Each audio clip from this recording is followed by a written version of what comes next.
Fine, no one here. Move to closed session and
in session, and Mr. Terpstra, could you report on our activities in closed session? Yeah, thanks, Mr. Mayor. The council did meet in closed session. All members of the council were present during the entirety of the session. No reportable action was taken. Very good, thank you. We are now again in open session. No public comment. Very good. Let's move. There's one. I was looking for something online, but thank you, Councilman Restucia, the ghost apparently had his hand raised. Okay, first matter, Aspen survey. Is that, or, yeah. I could take this one, Mr. Mayor. There's two invoices for City Council's consideration for approval. One covers work by Aspen Survey to research public right-of-way at the intersection of Jacktone and West Main. Staff has been investigating relocating the traffic signal that has been hit a number of times in that corner, and we found additional right-of-way where we can move that away, a little bit away from that corner, and hope prevent those accidents. And then the second one is related to the CNG station on Doak Boulevard.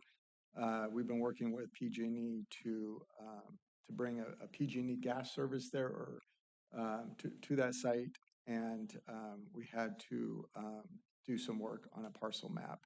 And that's the second invoice for $2,063.75. Thank you, Kevin. Any questions? If not, is there a motion to approve? So move.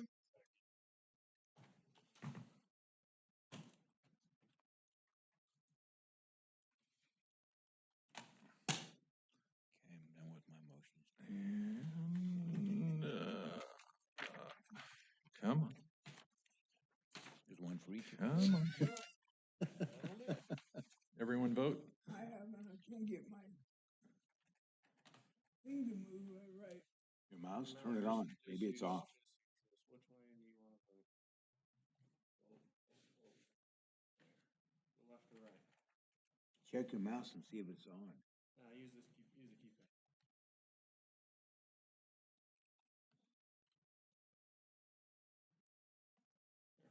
There we go. Is that big?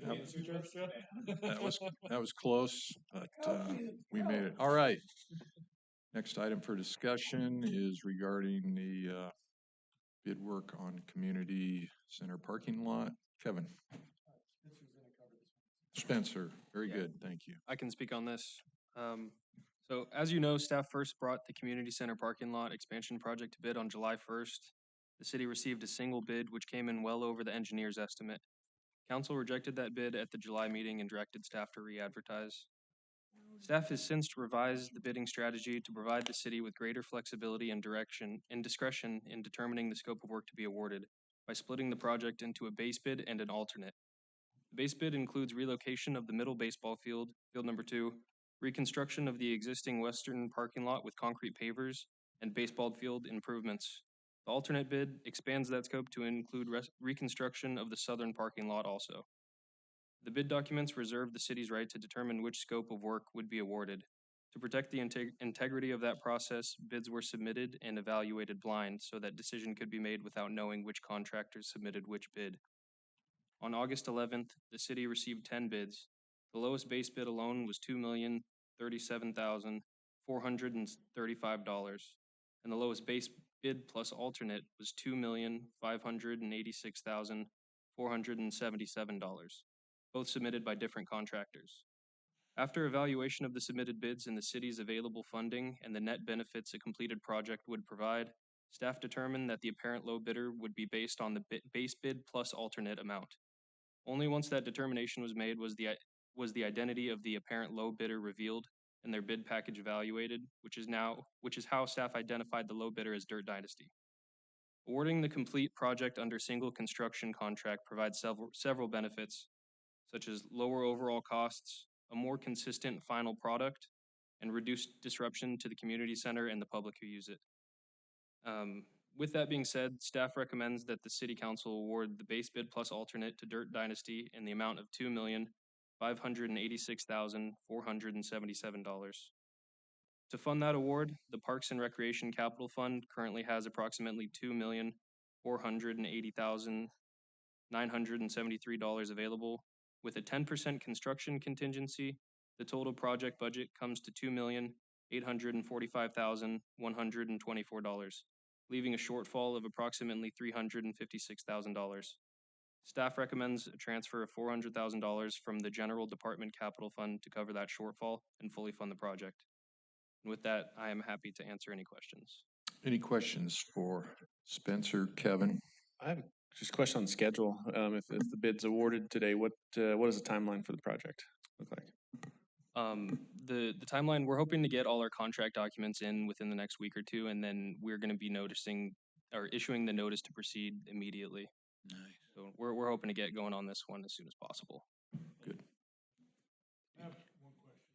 In listening to what you were saying, this project is going to take the parking lot that's on the west side of the building and extend it up. We're not gonna do anything to the big parking lot behind the building? So that is where the alternate bid comes into play. So the alternate bid is that southern, the rear parking lot. So awarding both the base and the alternate will Okay. will cover all of that. Good, 'cause I didn't, that's what I thought, but when I heard that, I was, And they're, Not sure. and they'll be connected. Is that Yes. correct? Correct. Yeah. Yes. I have a question. Can you send us a map of that? Because I understand what Leo's asking. I know we've seen a preliminary kind of had a discussion before, but you probably have a map that's laid out that shows the baseball fields will move out a little bit, right, to make that connection that you're talking about. Absolutely. Yes, I can send that. Okay, that'd be nice to look at. Thanks. Any other questions? No, I would just say I'm looking forward to this actually moving forward, and I know we've been kind of waiting for this for a while, and knowing progress is coming, and excited to actually see this move forward. So, thank you. Agreed. With that, if there's no more questions, I'll make a motion to approve the We, contract as suggested by staff. Dirt Dynasty. Got a motion and a second.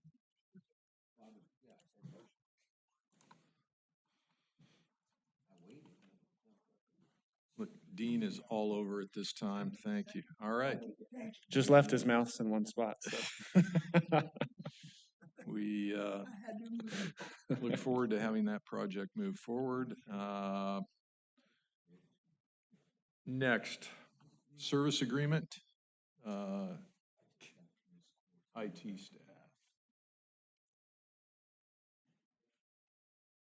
Are there slides? on Yes. this? Is that, okay, There's no slides. We're just, we're seeking approval and authorization from the mayor to sign an agreement once approved by the city attorney with CDW Government for a Microsoft 365 subscription, and then also to approve and authorize Waypoint Network Solutions to do the data migration from our old email to the new.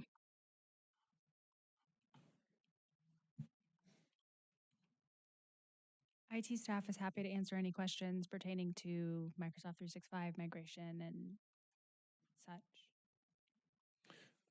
I guess I'm assuming you guys have done all of the research, but as far as security in Microsoft 365, is it like a normal Microsoft 365 account, or is it a higher level of? To an extent, we have a number of different license categories that we'll be applying to different staff. Our PD staff is under the highest compliance regulations we are subject to FBI CGIS compliancy.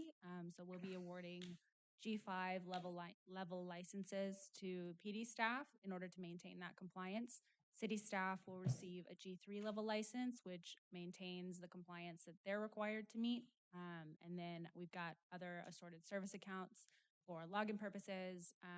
They're not awarded to specific people, so it's a license level akin to keeping the inbox open. Gotcha. Thank you. I have a quick question. yes. Quick question. So this is gonna be Microsoft, you said, so the new email is gonna be via Microsoft? We are currently through Microsoft. We currently utilize Outlook. With the Microsoft 365 migration, we would be continuing with Outlook. Currently, we utilize a legacy platform. This will be moving us into kind of the future with the standard format that all of the surrounding cities in our county are already a part of. So we'll look a little bit different. It will look different. Okay, yes. because the organizations I'm with, we've all gone to this or transitioning to it. So the good thing for me is at least it'll be consistent because Yes, every time I yeah. get a different email. I Yeah. Yes, The, consistency. the legacy platforms are garbage at this point, Yeah, so yeah, it's They're That's approaching, good. yes. yeah. Elizabeth, do you want to talk about the change in the email addresses as we go through this Yeah, process as well? absolutely. So as part of this migration, coming up in January 1st, 2029, state has mandated that all city agencies have a .gov or .us and .us.gov something email address. So as part of this migration, the city of Ripon will be adopting a .gov email address. So instead of cityofripon.org, we will be cityofripon.gov. Do we have the domain already owned or? Already got the paperwork signed in. We're waiting for Okay. final approval. Otherwise, I was gonna go buy it. And Yeah. Any other questions? No, All right. sounds Is like you got it under control, so. We're doing our best. Yeah. motion to approve I'll move this? to approve the service agreement. Second.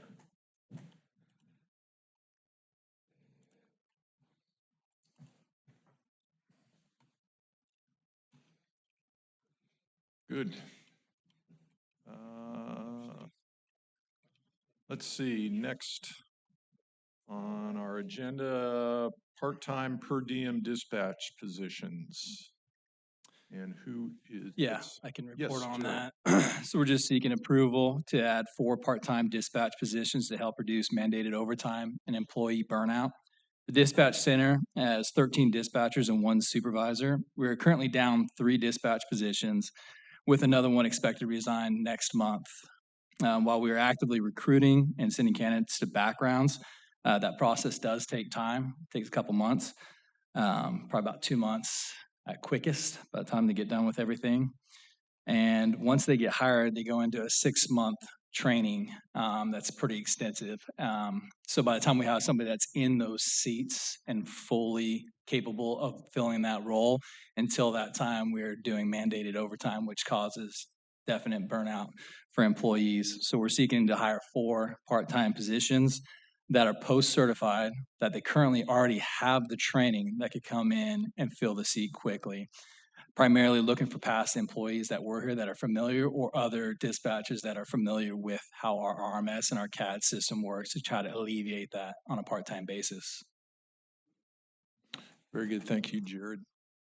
Any questions for Jared? Could I just add one thing? I noticed through some of my conversations, Chief Sauer's out of town today, but this does have a short-term, near-term fix for this problem. But I think in the long term, where the police department is going, is this will help prevent this problem again in the future. Because you always have this type of turnover in the dispatch areas. But in the long term, we may be hiring people who do need training. And you could put them into these part-time positions, and then when there are vacancies, you put them into the full-time position. That's very similar to what we do with the Public Works Department with the part-time positions there. They get hired, and then when the full-time positions, that's the pool we use to fill those full-time positions. So, I think this has some obviously short-term benefits of what we're going through, and I think hopefully has some long-term benefits, preventing this from happening again in the future. So at least that's the goal of, I know where the police department is trying to go. Yeah, I talked to the chief briefly about it, and yeah, I mean, just the idea that you could pull from some, maybe previous staff that are already trained and know the system, it makes a lot of sense for the short term, and yeah, I think it's a sort of the benefits of having the dispatch and doing the dispatch the way we did, and the additional employees, right, was to alleviate the burnout already. And then so if we're coming back to that and finding ways to be creative and getting rid of overtime hours, which some people may like, but I think a lot of benefits to this plan. So just appreciate you guys putting it together. So I talked to the chief quite extensively about this, and what I like about it, your dispatchers are literally your first responders, no doubt about that. Then the cops are kind of secondary, but I think it's good. The banking industry have this, we call them utilities, to where they're kind of on call. And you need that, because when you're short, your people are burning out. And if you're short people and everything, people will only want so much overtime, and then that's it. So I think this is a very smart thing to do, and I'm glad you're doing it. Yeah, I think that's why we're requesting those 4 positions up to that. That way we could take our time to get the right people in those spots, just like Kevin had said. And I think I think it does right by the employees. And it just will boost morale in there and a sense of like not panic in a way sometimes when you're forced to do that and trying to treat our employees right and want them to come to work and enjoy being there. So. Yep. Did I understand you that you're talking to people that were ex-employees? Would they be willing to come back? Yes, yes. Great. There are times where that does occur, yes. Yeah. And why did they leave in the first place? To be frank, there's some moms that start to have young families and it comes at a toll to be away from the younger child, but they'd be happy to work in a job that they absolutely love, that they hated to walk away from. But for their family, they needed to do that, but they still need to have some sort of side job, and it actually fits very well for them. And we've gotten very positive feedback from some of those that are interested in that. So they were full-time people and they would now be part-time. Yes. Yeah, or maybe children go back to school and they have a little bit of time and available, right? And Yeah. yeah, so it's a good opportunity to give people Yeah. work that's fulfilling to them that they enjoy, and it Yeah. fulfills a need for us too. So Yeah, and just because they might have stepped away now at this point, children do get older, and if they just keep up their certificates and keep up their skill set on it, I could see a potential like when those kids get older and back to school, maybe they do want to go back into full time and make more money. I think it's a great thing. Well, they also get to kind of pick and choose. If you say, we need you on Tuesday, go, I can't do it. You got the next one on the list to call. Yeah. Yep. I think it's great. Kevin, when we invoice Escalon and Lathrop, are those invoices reflective of the overtime that we're paying for? Yeah, when we set up the agreement, we based it off a certain amount of overtime. And we track it every year to make sure we are recouping all of the costs. So once a year, Chief Sauer goes through and evaluates the expense versus the actual expense versus what we are billing on that, making sure we're not in a losing position because there were some assumptions that we put in there as far as the cost of a full-time equivalent. You shore it up at the end of the year? Is that We don't shore it up. We just, from our perspective, we just know where you're at? yeah, it's been a pretty fair agreement, and I think we're running pretty close to where we thought we were going to be. Okay, good, thank you. Okay, is there a motion to approve these 4 part-time dispatch positions? I'll make a motion to approve it.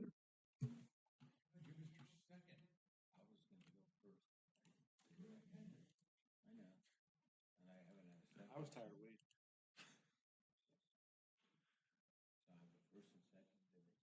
And that is adopted. Thank you, Jared. And I think there is no more business on the agenda, so we are adjourned.